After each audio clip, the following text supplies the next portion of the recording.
অবশেষে মিলল স্বস্তি। বহু চেষ্টার পর ভোর রাত ৩:৩২ নাগাদ খাঁচাবন্দি হয় বাঘ। লুকিয়ে ছিল সবজি ক্ষেতে। সেই ক্ষেতের মধ্যেই পাতা হয় দুটি ফাঁদ আর টোপ হিসাবে রাখা হয় ছাগল, আর তাতেই খাঁচাবন্দি বাঘ।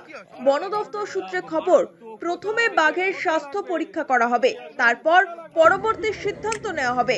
সম্ভবত মঙ্গলবারই বাঘকে গভীর জঙ্গলে ছেড়ে দেওয়া হতে পারে বলে খবর। রীতিমতো আতঙ্কের পরিবেশ তৈরি হয়েছিল কুলতলিতে। তবে মঙ্গলবার ভোর রাতে বাঘ ধরা পড়ায় স্বস্তিতে এলাকার বাসিন্দারা। তারা জানান, মাঝে মধ্যে বাঘ এলেও এইভাবে একেবারে লোকালয়ে চলে আসেনি। খুবই আতঙ্কের মধ্যে ছিলেন তারা। এলাকা থেকে যে বাঘ এসে সন্ত্রাস করেছে, আমাদের খুবই ক্ষতিগ্রস্ত হয়েছে। যাই হোক, ধন্যবাদ, ধরে নিয়ে চলে যাচ্ছে, এটাই আমরা খুশি। হ্যাঁ, খুব আতঙ্কে ছিলাম আমরা। আমাদের যে আতঙ্ক সে আর বলে কাজ নেই। আমরা খুব আতঙ্কে ঘোরাফেরা করছিলাম। রাত ভোর জেগে তো এই তো সবে ধরা পড়লো, নিয়ে চলে যাচ্ছে, এটাই ধন্যবাদ। না দেখুন, বাঘ শুনেছি, জঙ্গলে বাঘ বাস করে সুন্দরবনে। তো আমাদের এই যাবৎ বয়স পর্যন্ত আমরা কোনোদিন বাঘ দেখিনি নিজে চোখে। তো এই প্রথম আমরা সচক্ষে দেখলাম বাঘ, এবং আমাদের এলাকার অনেক মানুষ যারা আছেন তারাও বাঘ দেখেনি, এই বাঘ দেখলো। বনকর্মীরা যথেষ্ট সক্রিয়তার সঙ্গে বাঘকে খাঁচাবন্দি করেছেন এবং আজকের সেটাকে নিয়ে যাচ্ছেন, তার সুস্বাস্থ্য পরীক্ষা হবে। রবিবার রাত থেকেই দক্ষিণ ২৪ পরগনার কুলতলি ব্লকের মইপিট বৈকুণ্ঠপুর গ্রাম পঞ্চায়েত এলাকায় বাঘের আতঙ্ক ছড়িয়েছিল। স্থানীয় বাসিন্দারা বাঘ দেখতে পান। তারা খবর দেন বন দফতর ও থানায়। খবর পেয়েই ঘটনাস্থলে পৌঁছন বন দফতরের কর্মীরা ও কুলতলি থানার পুলিশ।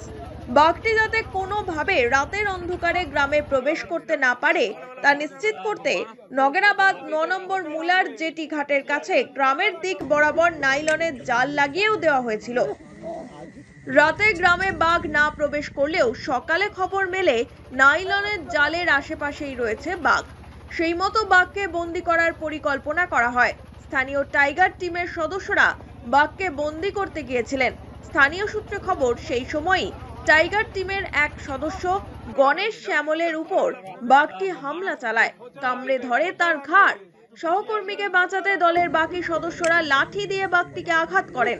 তাতে বনকর্মীকে ছেড়ে দিয়ে জঙ্গলের মধ্যে প্রবেশ করে বাঘটি। আহত বনকর্মী বর্তমানে এসএসকেএম হাসপাতালে চিকিৎসাধীন।